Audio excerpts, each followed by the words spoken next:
Good morning and welcome to Tuna Commander J.R. Glapohkpa Chesson talk show. This is a beautiful Wednesday morning, November the 1st, 2023. We're in November already. Before I start my show, I would like to take a few seconds to pay our respects to those who have been and are still dying because of these two senseless wars that are going on in our world today, in the Ukraine and in Israel. Let's take a few seconds to remember the dead and still dying.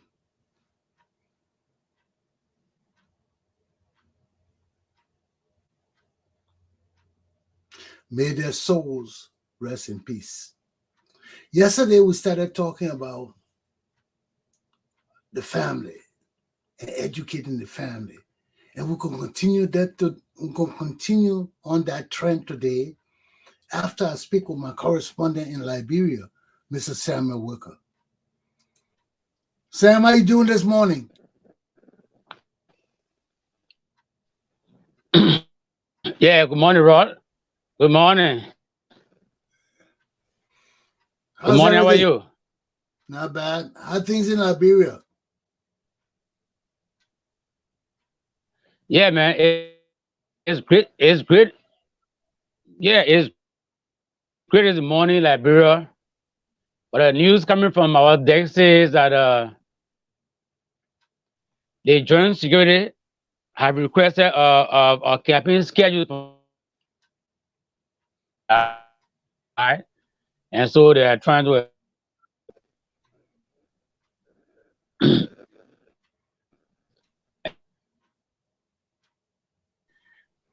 for Your reception being is bad, son. our best transitional.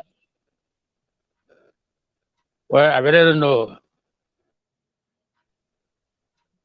You're breaking in and out. You're coming in and out. Hello? You're talking about the joint security forces. They asked for the schedule. But you are clear. I don't know what really happening. Yeah, I'm coming clear to you, but you're not coming clear to us. They have requested the political party to get a schedule as to when they will launch their campaign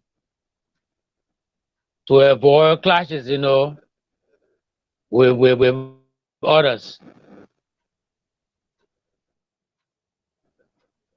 Continue. Are you getting clear? Is it a network? And the United Nations hailed Liberia for its best peacekeeping transitional, status. In some countries, after peacekeeping and operation 1 or 2 years, they go back to the same old fighting and chaos. But Liberia has demonstrated some sense of maturity, and we are keeping the peace. Though the peace is fragile, but we are still keeping the peace. So UN has recognized that, and they have hailed us for being the best, peacekeeping transitional nation. And from the northeast, ArcelorMittal, the mining company that is in Nimba, the largest mining company in Nimba, they are supporting the relocation of the J.W. Gali Hospital, J.W. Harvey Hospital that is located in Nimba. From the rail, the train passing on the railway, the hospital is not located. It's located not too far from the railway. So they are indeed supporting the government's effort to relocate the hospital, and that's a good news for Nimba and for the patients that attend the hospital. Then from the southeastern part of Liberia, defeated Senator Milton Tiaje gave his support to JMB Joseph N. Walker, the rescue team. Tiaje is kind of controversial. At some point in time, he support CDC, and then later now he's supporting the Unity Party, but he came from Unity party. But most Liberian politicians are not stable. They will leave from one point to another just for job seeking. You know, and then from Maryland County, the state in the southeast, former Senator John Ballo accused George Weah of signing a gay right, and that was done in Gambia, where you got 176 countries attending. Sarkimian, Marcus Sarkimian. So John Body on his campaign trail in Maryland County, he said like, we have signed this a gay right, to introduce gay, activities in Liberia to be legalized in Liberia, considering Liberia to be a traditional country. So we don't know if that will take effect, but those are the kind of campaign measures that he took. Okay, anything else in Liberia? Anything happening today other than maintaining the peace?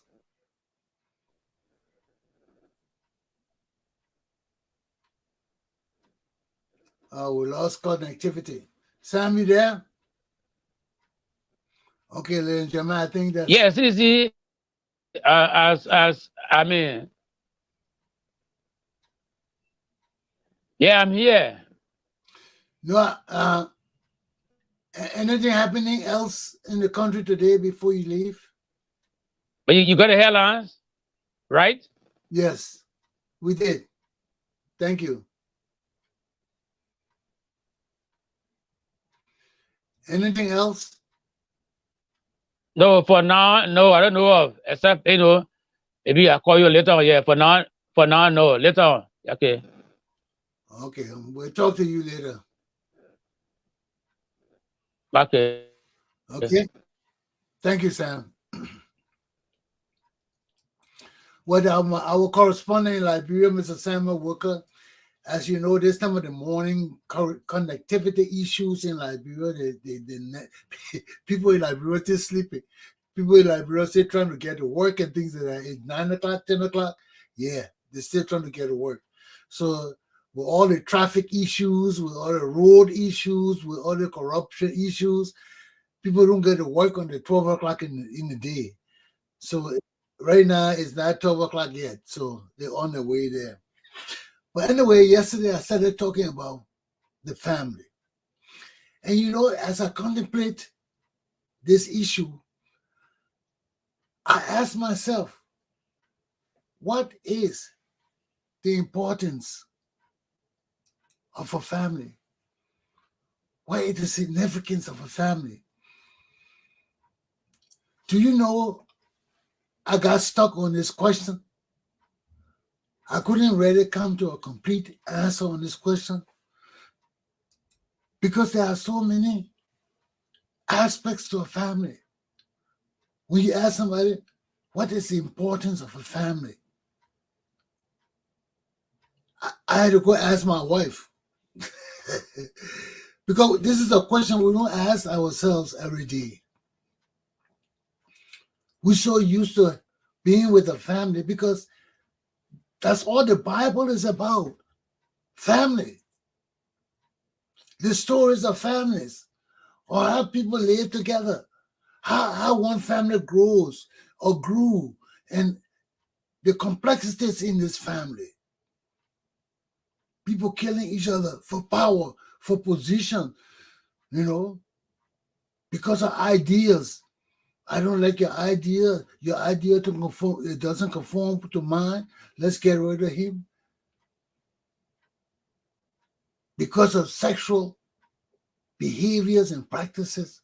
All of that in the Bible. Go read the Bible. So when I asked myself this morning, as I got to do my notes and things, I said, what's the importance of a family? For the first 5 to 10 seconds, I got so confused because I couldn't really pinpoint it. Is it to grow the community? Is it for protection? What is it? We know that a family starts with your parents, with a man and a woman coming together, being intimate, in love, not really in love. It could just be for sex. And she gets pregnant. Or in their married relationship, they want to have a children. They plan it to get pregnant. The family starts from there. And we grow our family. The more children you have, the more the family grows. Then as those children grow up, they have their children. That family grows. Then you become a grandparent. Then the children have their children. And throughout the Bible, that's all the Bible about, how these people interrelate. So what is family? What is the significance of family? You know, after I consider all the terms, I look in the dictionary. You know, after I talk with my wife, because I got confused, I was like, what's the importance of a family? I couldn't really pinpoint it. So I went to my wife and woke her up. And she herself, I said, you know something, that's something we don't ask ourselves every day. She said, you're right. You're right. She said, but let's see what the dictionary has to say. The dictionary says family. The importance of family is for love, for support, relationship. That's a basic thing. Relationship. Forming relationships. That's all our world is about. Look at what happened in Ukraine. Look what happened in Israel. Bad relationship. They can't form relationship. And that's a family. That's two families. From time immemorial, their relationship been broken down. So that's the significance of a family. To form relationships. Once we form that relationship, where does it lead to? It leads to the growth of the community.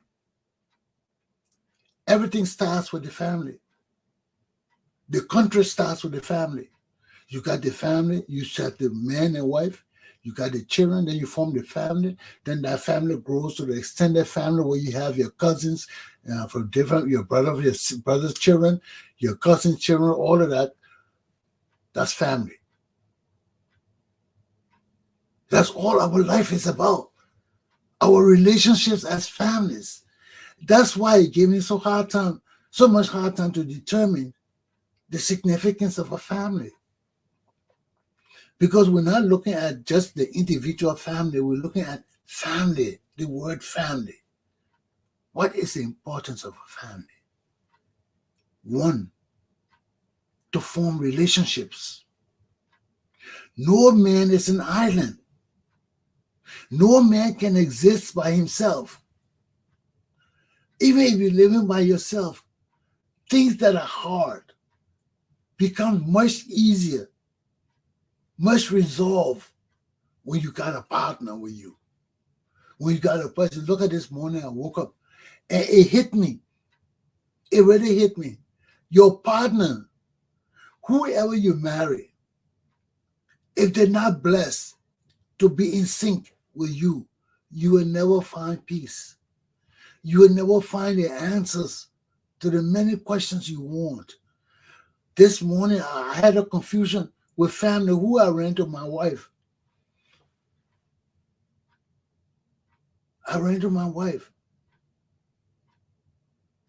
And I'm blessed that my wife has intelligence and the knowledge enough to converse with me on that level. When I say, baby, what's the meaning of family? She can able to tell me, say, let's look in the dictionary. You know, I'm myself having a difficulty. That's not something we discuss every day. How can we relate to that? How do we relate to that? If my wife was not in sync with me on the same level of thinking, she would never care. I'll go with her up. I said, baby, what I'm not even know, let me go to bed, man. That's something you can't wake me up for. People can't even sleep in the night. You come with me. I talk about family business. What kind of man are you? Eh? Y'all know that. Your wife is not in sync with you. You and I have no help. That's why we can't achieve things. And many days I pray. I'm a praying man. That's something we did forever. And when we're growing up, I will talk about all these things because it's important for us to understand. And for men who have achieved certain level of my life, what is success? Overcoming some of these petty things I'm talking about. Some of these things that cause us problems in our lives. When I've overcome them, I can look back and think on them. And I say, wow, these are things that give my boys hard time too. They give my people hard time. I got to teach you all. It's not about politics. It's not about position or money.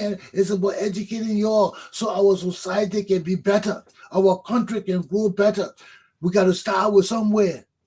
If other people didn't do it for America, Edgar Allan Poe, and all these people that wrote things, they were not presidents. They were not ministers. But when you talk about American literature, American education, American thinking, you point to Edgar Allan Poe, you turn to Einstein, you turn to all these people that brought education and great thinking to the nation, that challenge us as a people, that make us want to think, and say, damn, that guy was smart. He wasn't a president. He wasn't a king. He wasn't Jawia. He was just a common guy in the street. But his thinking, his writing, his ideas raised my consciousness and many others like me that we can think better today. When we sit down to think, we think the men of reason. We reason, we don't just jump on and act, oh yeah, muya, muya, muya. No. It don't work like that. We think the men of reason. So all of this come back to the same thing of the family. You know, why is the family important to us? And you see, the more you ask yourself these kind of questions, the more you dig deeper into life to find out why these things are important, you yourself will be surprised to see that our whole world is just made of family and relationships and us relating to each other, how we relate to each other. Whether you're president or not, we still got to relate to each other, or we'll never have peace. So where does all this thing come from? Yeah? The support, the love. You need family for advice. You need who you trust. You know, all that comes down to trust to security. You rather go talk to your own relatives, people you grew up with, people you went to school with, people you slept with, you ate with, you played with, you went hunting with, you did everything. You people have a bond that is unlike any other bond that you can form with anybody else or any other level.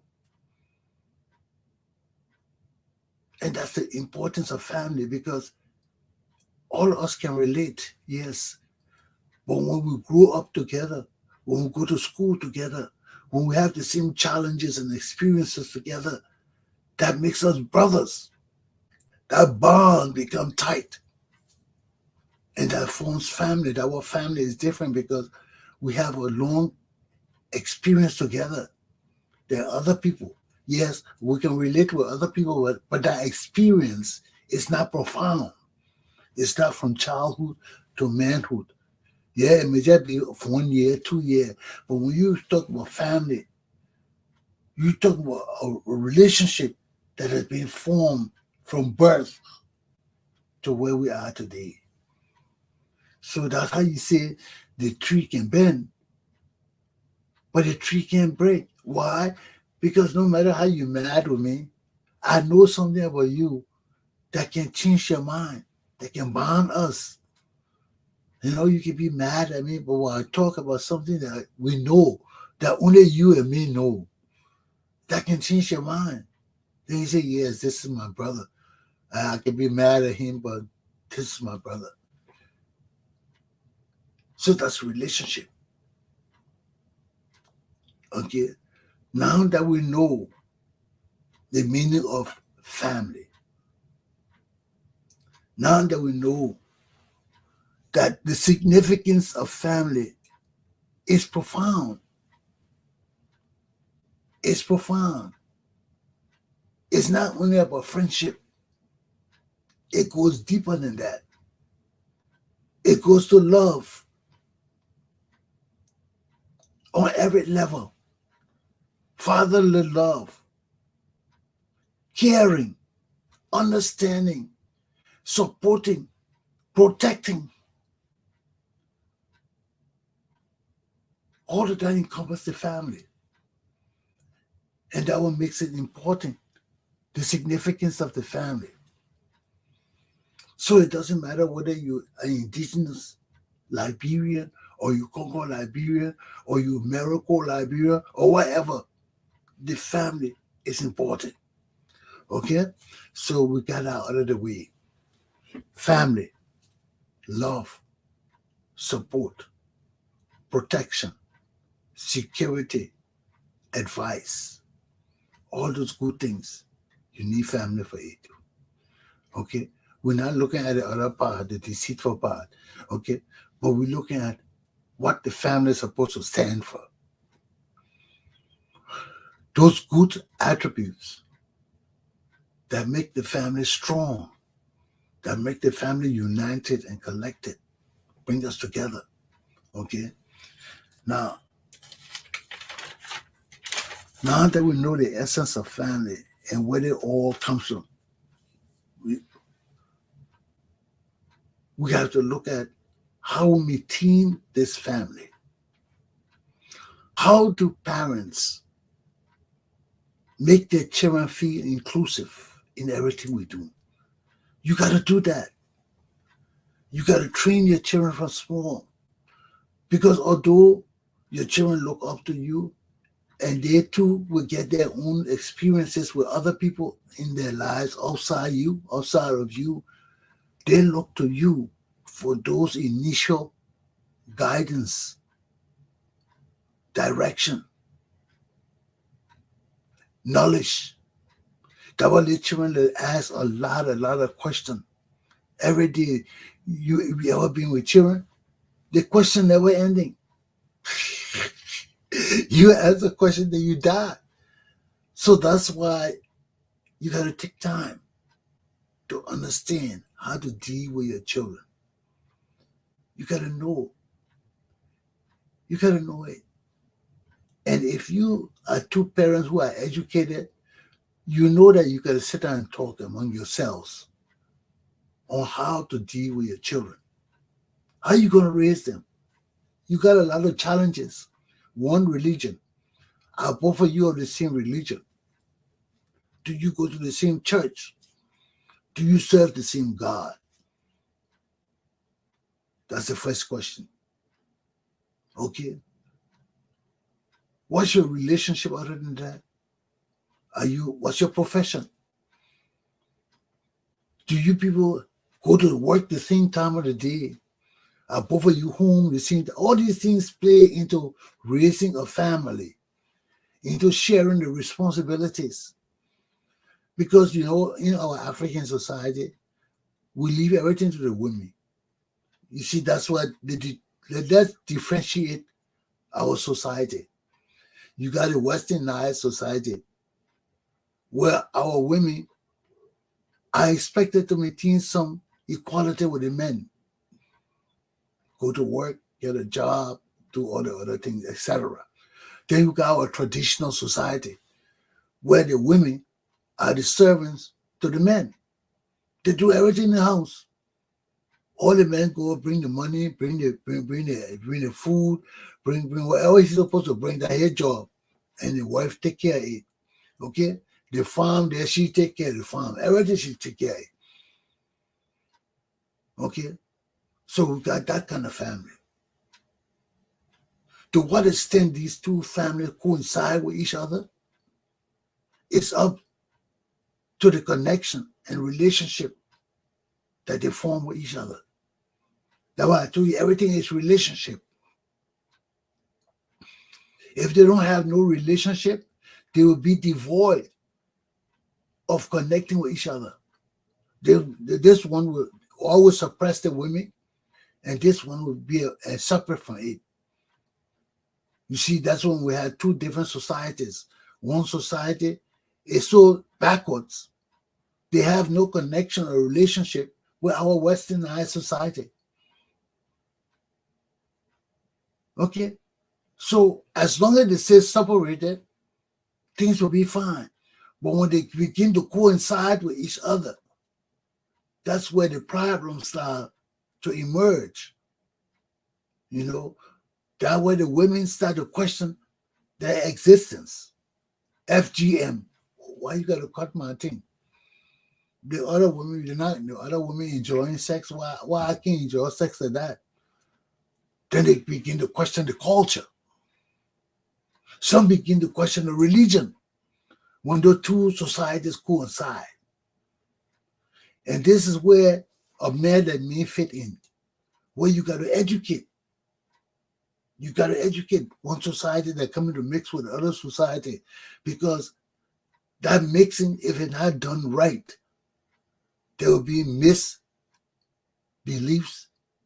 lies, miseducation, misdirection, and all the negativity things come in when our traditional society and our westernized society come together, and they do not come together with educated people to guide them and teach them.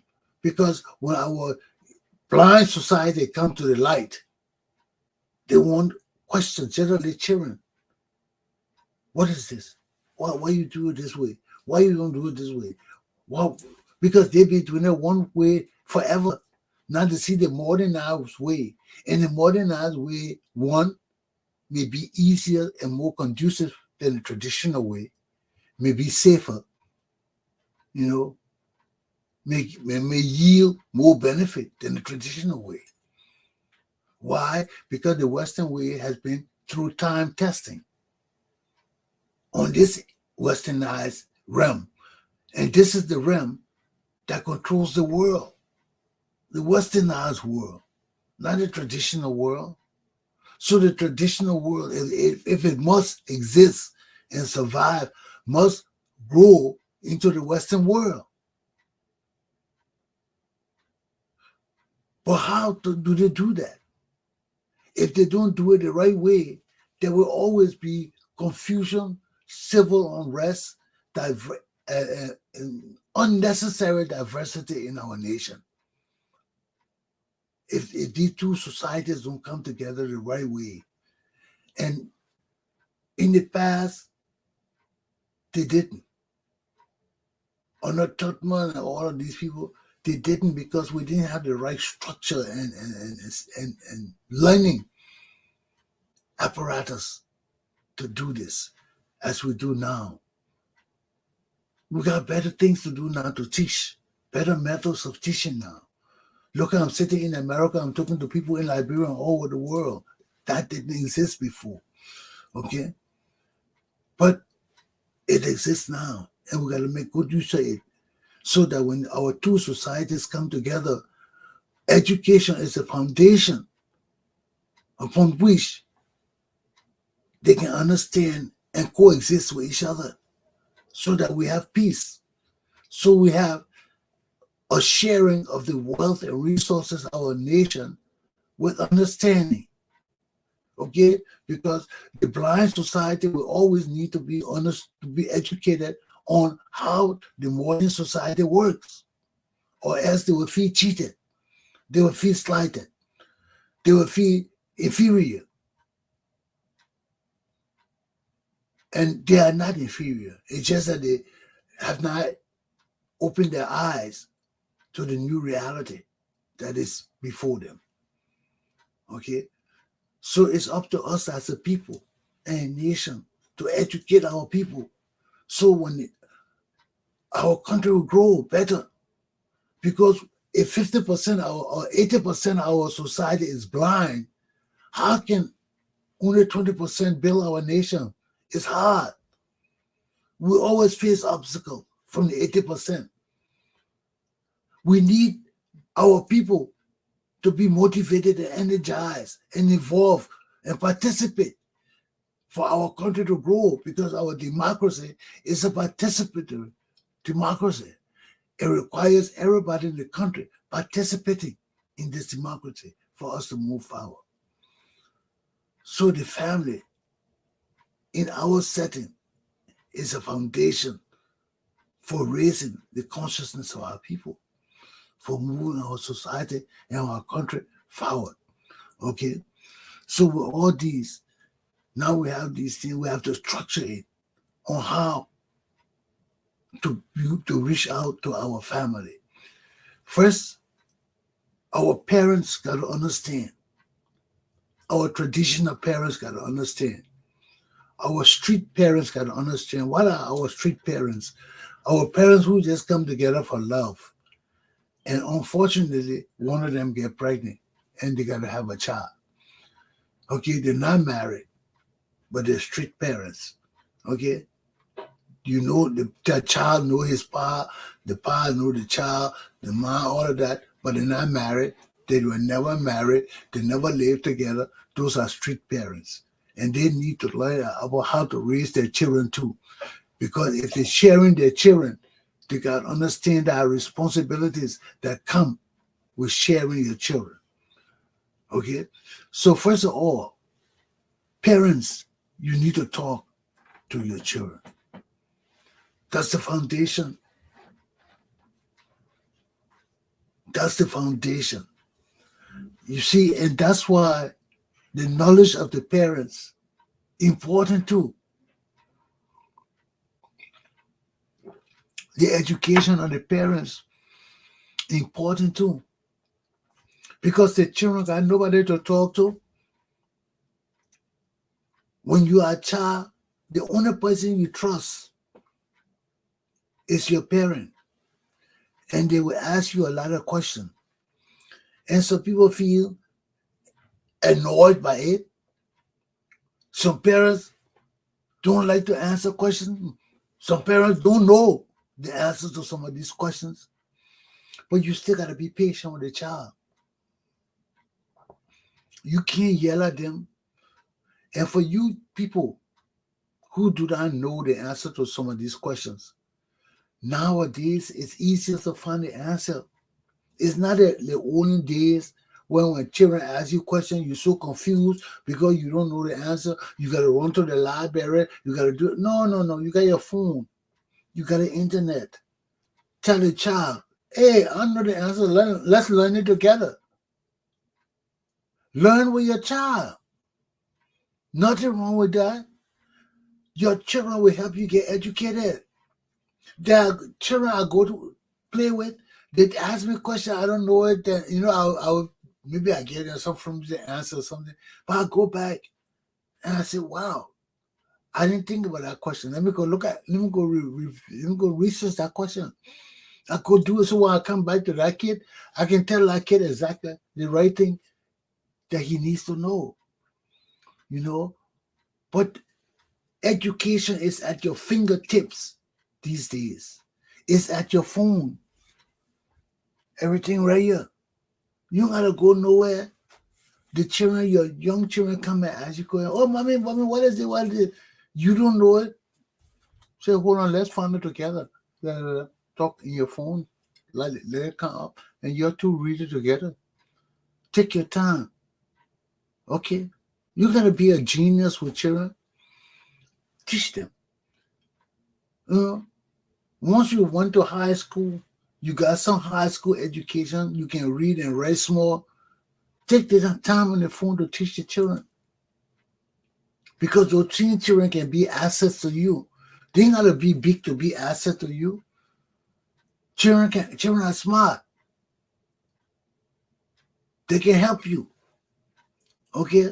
But if you don't educate them, they will not know what to do. If you don't take the time and answer the questions, they will not know what to do. So help them. Also, you got to know that when you have children, love, the love that you gave your children has to be like you measuring sugar or you measuring flour or you measuring anything you got to put in your food. You can't do it worthless. You got to know just as much ingredients to put in a food. That's just as much ingredients of love you got to know to give your children. We as African people, we always say that it takes a village to raise a child. What does that mean to us? What does that really mean to us? How much of a village will you let help you raise your children?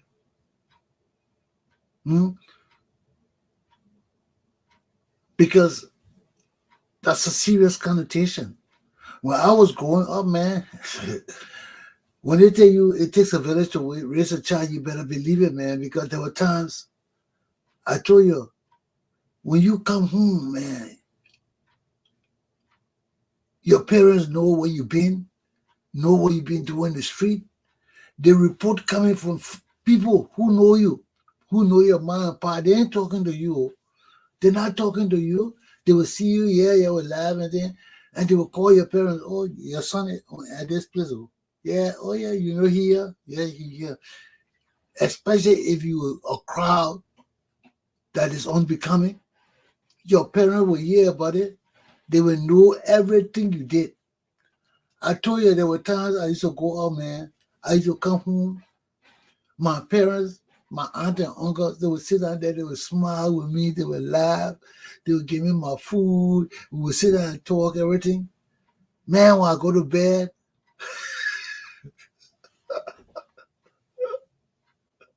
the people would fuck me. They used to beat the hell out of me, man. My aunt and uncle would lock the room door. One would come on one side of the bed, the other one would come on the other side with two rattans. And they would start flocking me, man. Have you ever woken up being flocked? If you haven't, that's not an experience you want to feel, man. Two people would start flocking me and telling me what I did. They're not only flocking me, they tell you did, you want so, you did so thing. Oh, we got a message. I'm like, what? You can't even think. How you think? You waking up with latches. And the people yelling in your ear, telling you you did this, you did that. First of all, you gotta put in your mind what happened to you. What's going on around you? I'm being flogged.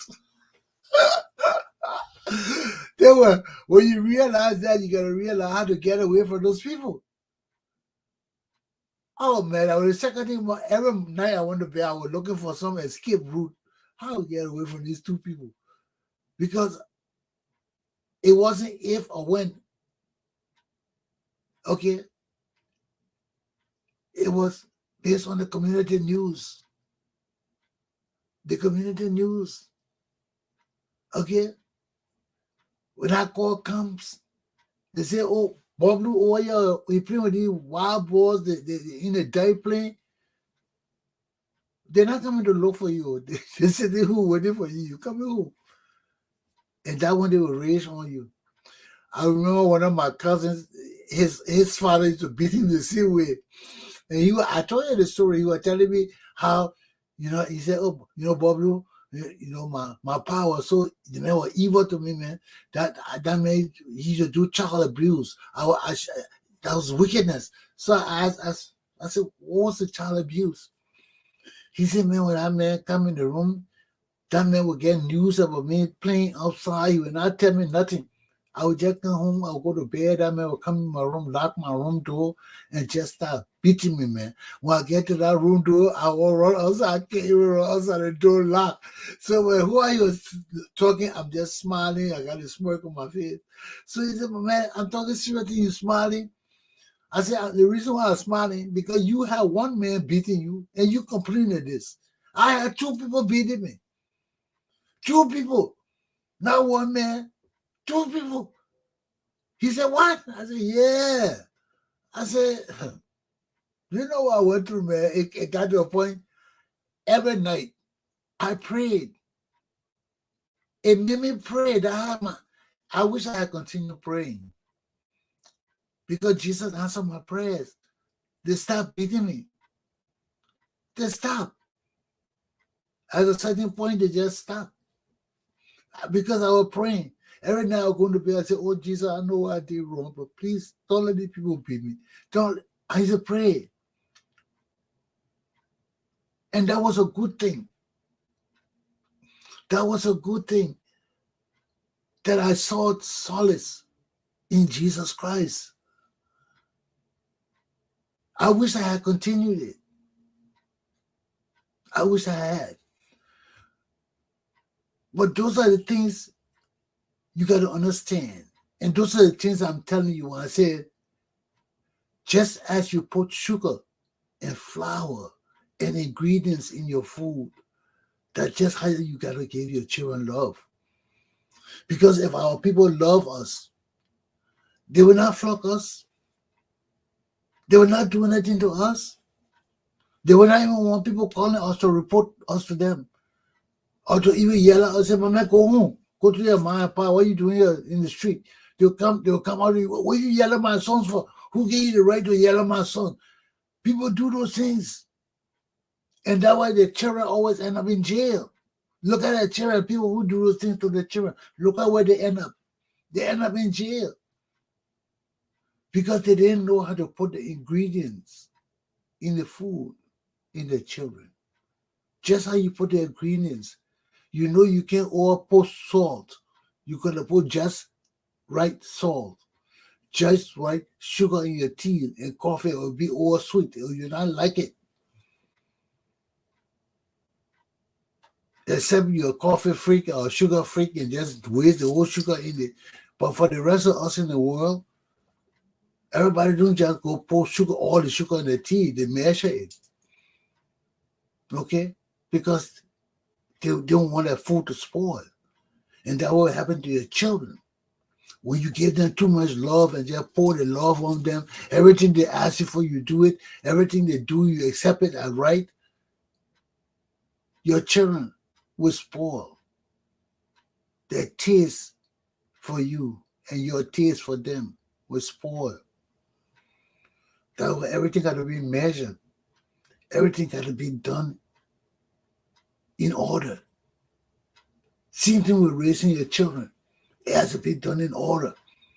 You cannot pour love into them. One, you got to know that your children are human beings. They're like any other little children around you. If you don't like other little children doing certain things, you should know that your little children can't do those things too. You got to know that.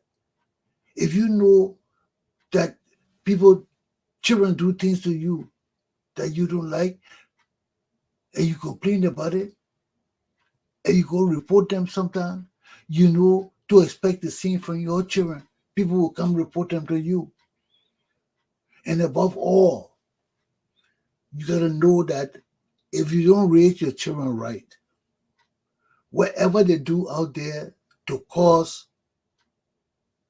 damage to other people, to cause harm or hurt to other people, you are responsible for it. Okay? Because you go there and break other people's things and damage other people's property and hurt other people, who will pay for it? They ain't got money, they're not working. You got to come back. In America, they got insurance for children. Or many parents got insurance for their little children because when your children go out and do things, you don't want to pay for it yourself. That's their business. So they buy insurance and put it on their children for their wrongdoings. For anything they make and break and make mistake and do, the insurance will cover their actions. That protects the parents. But for us in like Liberia and other places that don't have these kind of things built in for the family to protect our children and us from liabilities, The parents responsible for it. So if your children go out and do anything that they're not supposed to do, they ain't gonna hold them. You know, children nowadays, except they're smart because they got smart children. And let me tell you, that's a disadvantage to you parents too. You got a smart kid. You see the kid can do computer things, the thing can do. You better guide that kid. You better control that kid. Because if that kid go out there and does things that professional people can do and he can do and he say, I can do it, and he takes the responsibility to do it, and they know he can do it, and he starts to do it, and he does things to mess it up, they can put him in jail. Okay? They will not come to you. They can put him in jail. Okay? Because he's smart enough to do the things that mature people can do. So they will hold him to that responsibility of being a mature person. That's the law these days. Your children can drive cars. Your children can drive tractors. They got children on the farm that can drive tractors. 15, 16-year-old driving tractors, running the whole farm. Those children are mature. You think they commit crime on the farm, driving a tractor and things like that? They will be held accountable for their own selves. Not because of you. You can't say, oh, my child minor, you can't hold him. No. Your child is a minor, but the job he's doing is a job that grown, responsible men doing. And he's not just doing it. He's been doing it for years, maybe 2, 3, 4 years. So he'll be held to that standard of a responsible man. You see? So those are just some of the responsibilities you have as a parent for your children. Okay? It's just that in Liberia, everything that for peace sake, we do, our children do things, we say, hey man, for peace sake, namaya. People don't rather bother with children. But in America, they will sue you. They will sue you. They will sue your children. Okay? So these are why laws are there. Because people want to lessen liabilities. People don't want to be responsible for things they're not responsible for. Okay? And if something happened, somebody got to be responsible for it. How would it happen if somebody wasn't negligent or derelict?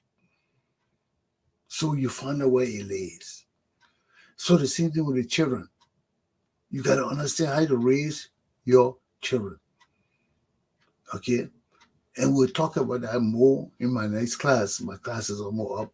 I don't want to start a new topic that it would take me time to go through. I will stop in the middle of it.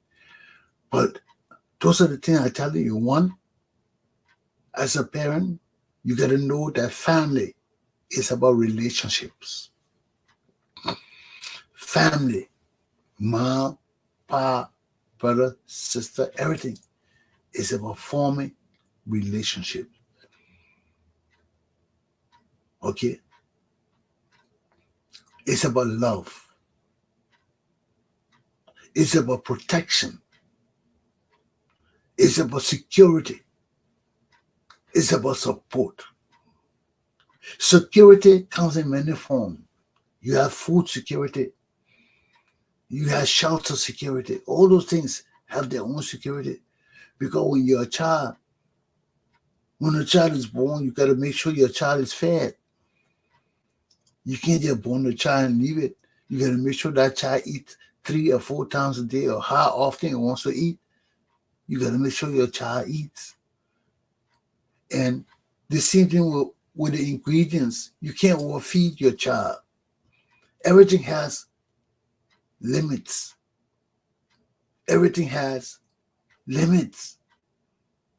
You can't overdo it with nothing when you're raising children. You can't overfeed them. You can't overclothe them. You can't overshelter them. In many forms. When we talk about shelter, we're not talking about only the house. We're talking about shelter and protect them. Shelter and love them. You can't do all of that. You can't overclothe them.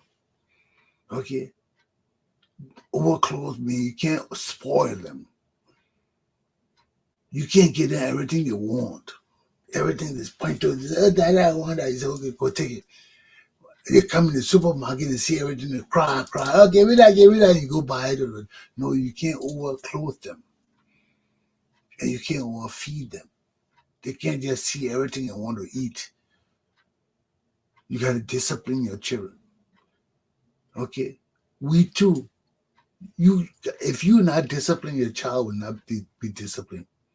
You got to be disciplined too. You got to know the rules of life. You can't just eat because you see the food. No. You eat to live. You don't live to eat. You got to understand all these things. Okay? Oh, let me write that down.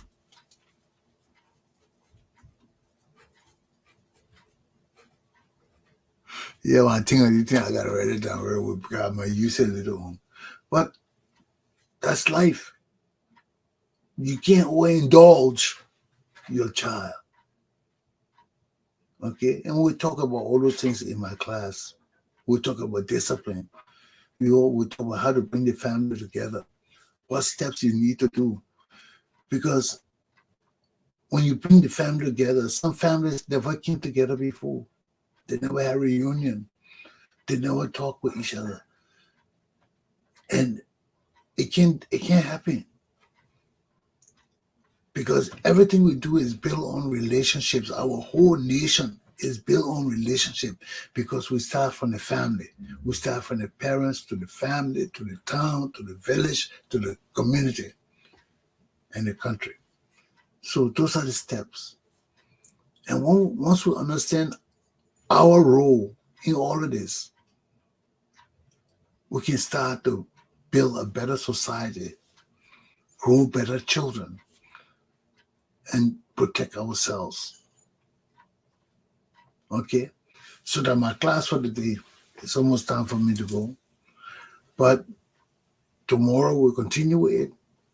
I will go to another aspect of what the family needs to grow and develop, what parents need to do to help raise their children the right way, to bring families together.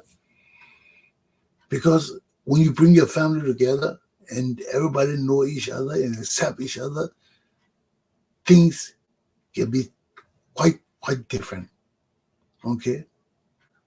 And this is what we need in our society right now. Liberians need to know your responsibilities to the family. When we understand our roles as fathers and mothers and brothers and sisters and kinsmen, then we will understand our roles better as leaders and people of a nation that need leadership. Have a good day. I'll see you tomorrow. Aluta. Continua. Take care.